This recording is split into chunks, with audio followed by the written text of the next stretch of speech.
Okay mga kapatid, ang mga Marines daw natin ay nagpa-interview na kay Jessica Soho. Oh. At syempre, yung mga taga-kabila daw nagpapalit ng dollar. Peso to dollar. Para saan po ba yan? Pangbayad po ba yan? Malalaman po natin yan sa pamamagitan po ng ating reaction video. Ano ang meron dito? Simulan na natin. Oh my God, we're back again. Come on, let's get down to business. Okay, ayan na. I-play na ho natin. $2. Dalawang maleta na Ito yung sinabi ko sa inyo, di ba? Inutusan sila na bumili ng mga dollars. O, para ano Oo. yung dollars? Di ba? Para ano yung dollars? E di syempre, ibibigay po ito sa mga foreigners. Alangan naman, babayaran mo itong mga ICC na ito into peso. Hindi nila magagamit yan doon sa lugar nila. So, dollars talaga. Hoy, nako. Binibili nila o ini-exchange ang peso to dollars para may pambayad sila. OMG, anak ng tete. Narito ang Balitang Pinoy TV. Hindi malakihang pera yan. Okay, nagpa-interview na itong mga 18 Marines sa Jessica Soho at may mga bago silang mga developments, may bago silang mga revelasyon dito sa interview ni Ma'am Jessica Soho with these 18 ex-Marines. Okay? So yan po ang i-reaction natin at makinig po tayo sa video na ito kasi marami po silang isiniwalat dito. Involved na po itong si Presidente Bongbong Marcos, Okay. Martin Romualdez, Zaldico, at talagang na-shock po itong si Ma'am Jessica Soho, no, sa kanyang programa. Sa KMJS po ito. Oy, para sa inyong kaalaman si Ma'am Jessica, alam ko po parang ayaw din yan kay BBM eh. O kaya parang, ano ba tawag dyan? Para siyang baby sa martial law ba yun? Ano ba tawag nila no? Baby martial law, no? Kasi naabutan nila yung mga panahon na yun. Sa tingin ko mukhang ayaw niya kay BBM kaso trabaho lang eh. Wala tayong magagawa. Pero ang maganda lang sa programa niyang Jessica Soho, yung tuwing linggo ano, meron siyang mga part 1, part 2, part 3, hindi ko alam kung anong part na. Magandang pangitain po 'yon na pinapakita doon yung corruption.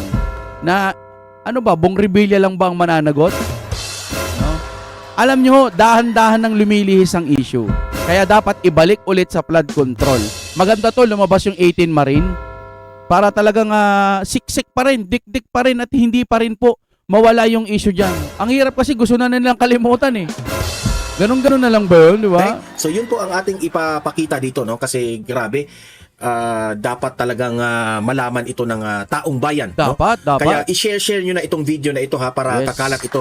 At mag-comment rin kayo, no? Kung ano ang opinion nyo, no? I-reaction nyo rin ng video. Hindi lang ako ang magre-react, tayong lahat, okay?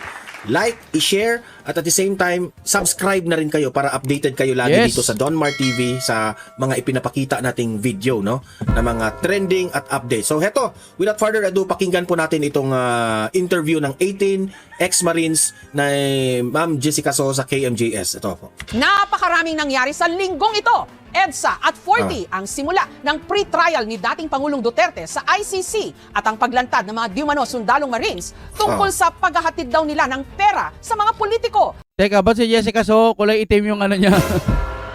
He was copyright ano? Pero may music pa rin eh. No? Yung Jessica Soho, paalala ko lang ho sa inyo, ano yan, may copyright ho talaga yan. Kasi nag-reaction video ako nan dati, parang 3 to 4 years ago. Nag-reaction, lagpas pa nga eh. Parang, basta 4 years ago ata yun, no? Nag-reaction video ako niyan. Basta may copyright ho yan. Pero dito nakita natin si Jessica Soho. Solo flight lang eh, mukhang na-edit na. Bagamat kuno-question ngayon ang kanilang kredibilidad. Noong isang taon pa na isiwalat na may mga mali-maletang pera, codename basura, na idinideliver daw sa ilang mga politiko na naglalaman di mano ng hindi lang milyones, kundi bilyones na kickback mula sa pondo dapat ng bayan. Ganito natin, parang di mo ano. Imagine yung mga pera na yun, kung Mayroon kasi makapiright eh. No? ibigay lang yun sa mga proyekto natin, grabe, malaking tulong na yun. Pero anong ginawa nila? Ninakaw lang nila. na maleta ng pera ang dumarating doon. Sa linggong ito, ganito ulit ang isiniwalat sa isang press conference ni Attorney Levito Levi Baligod kasabay ng paglantad ng di umano dating security staff ni Congressman Zaldico na naghatid di umano ng male-maletang pera sa mga politiko mula kay Pangulong Marcos, dating Speaker Martin Grabe. Romualdez Grabe. at marami pang iba. Nakapag-deliver po ba kayo ng maleta sa Malacanang or sa bahay po ni Pangulong Marcos? Nakapag-deliver po. Karamihan sa mga lumantad, mga dating miyembro ng Philippine Marines. Makikita ninyo sa itaas na larawan ang hilera ng mga maleta na ang laman ay pera. 52 na maleta ito. Bukod sa pagde-deliver ng pera, kasama rin daw sila sa mga di umano nag-escort sa mga investigador ng ICC o Grabe. ng International Criminal Court kung saan din dinidinig ngayon ang kaso laban kay dating Pangulong Rodrigo Duterte. Unang dumating ang mga ICC investigators sa Pilipinas December Oh. of 2023. Inutusan sila na magpapalit ng Nako. peso to dollars. Nako. Dalawang maleta na ang bawat maleta ay may nilalaman na 56 million pesos. Kaya nakapagpalit sila ng equivalent to $2 million. Ay, grabe. $2 million. Wow, swabe. Anak ng teting kayo. Alam nyo, hindi kasi pwedeng hindi totoo ang mga balitang ito. Isipin nyo na lang, ang dami pong flood control ghost project na nangyayari dito sa Pilipinas. Sinabi nila meron ng 5,500 flood control. Naaasahan natin na kapag tag-ulan, hindi po gaanong babaha. Magbaha man, pero hindi masyadong nakakaperwisyo. Pero nakita nyo na, inimbestigahan na po nila. Ang dami pong flood control ghost project. Ngayon, tapos biglang makakakita tayo ng ganito. Merong mga perang mga nalulustay, mga perang nananakaw. Hindi lang basta pera eh. Billion ho ang usapan dito. Yung sinasabi nga nila na paulit-ulit natin sinasabi na hindi pa rin tayo magsasawa. 800 billion ata yung inaakusa nila. Sobrang laki ng 800 billion. So, ibig sabihin, kung ikukonekta mo yon sa mga flood control project, wala. Diba? Kaya pala, nawawalan ng flood control or ghost project kasi billion pala yung nawawala. Dati kasi ang bali-balita lang, pero meron pa rin ngayon naman, no? Dati, substandard, baka kinurakot. Ang bilis nasira ng tulay, baka kinurakot. Dati ganon. Pero ngayon nag-evolve eh. Nag-upgrade eh. Wala ka talagang makikita. Mismo presidente na ginanon niya yung bato, parang ewan ko kung hollow blocks, malambot daw eh. Anong ganon na lang ba yun? Kakalimutan na lang ba natin? Papayagan na lang ba natin na itong Pilipinas corrupt? Tapos ng usapan, corrupt. Okay, wala na tayong magagawa. Tayo ang pinakamahirap. Hindi na ganun eh.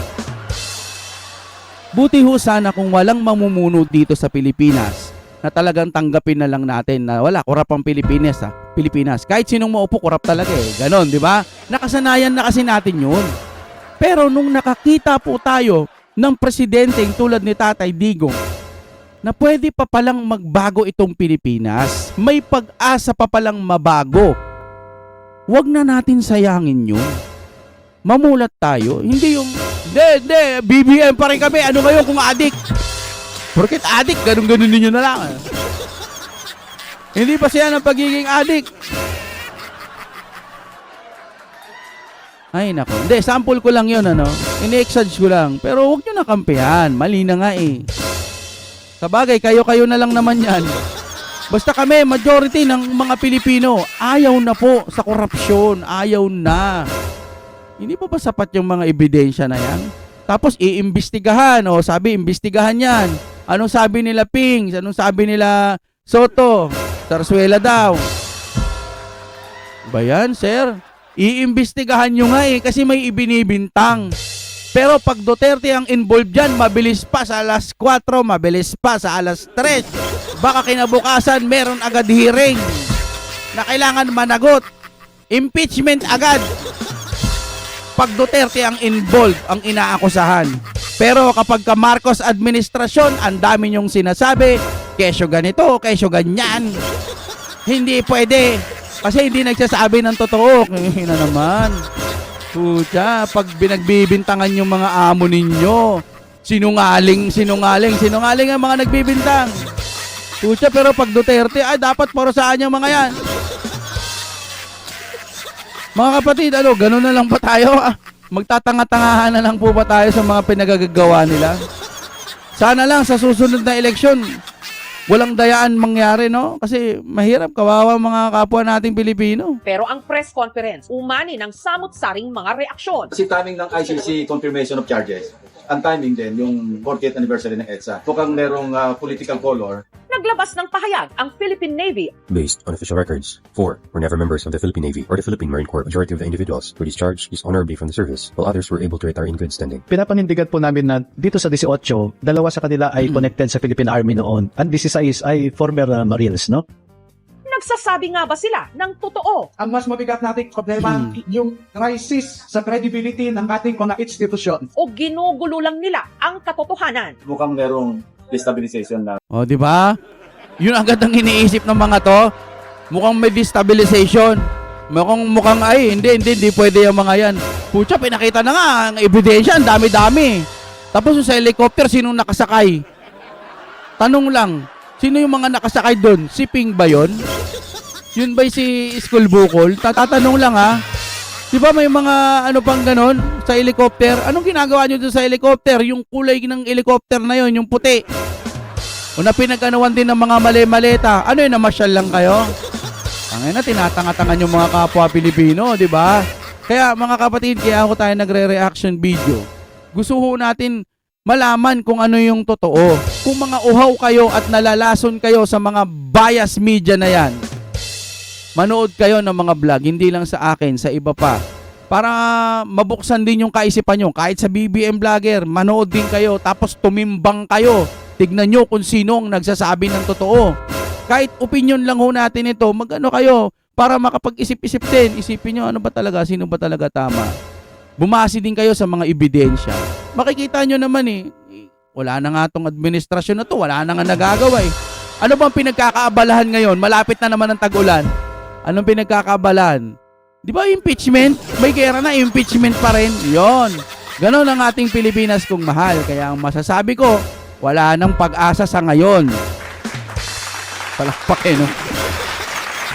Wala na.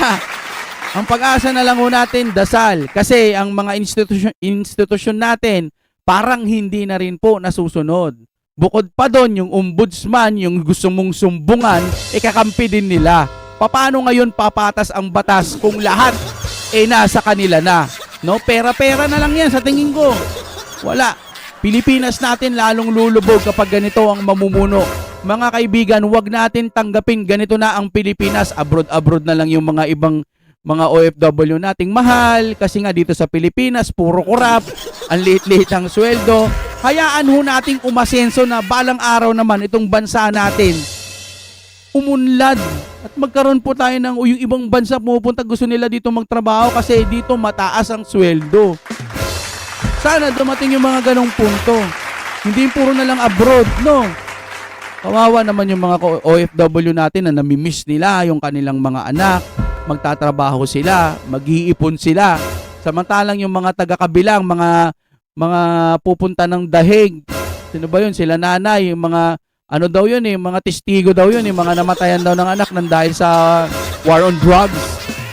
Nakapag-ipon para lang makapunta doon. Taragis. Bakit ko inuulit-ulit to? Yung mga OFW natin, hirap na hirap makapag-ipon. 5 taon na sa ibang bansa, pero hindi sila makapunta ng dahig kasi nga, hindi sila makaipon ng pang-dahig. Samantalang dito, wow, nakapag-ipon. Sanay dana. Okay na yun. Mga kaibigan, buksan nyo lang po ang kaisipan nyo. Masakit ang katotohanan pag taga-kabila ka. Pero kapag bukas ang isipan mo, tanggapin mo may mali itong administrasyon na to. Kung gusto nyo naman ng mura na at mabilis na internet, nandito na ang Fiber ni Juan. Maaasahan, kaya tawag na. Baka meron na sa inyong lugar ang Fiber ni Juan. Oh my God, we're back again. Come on.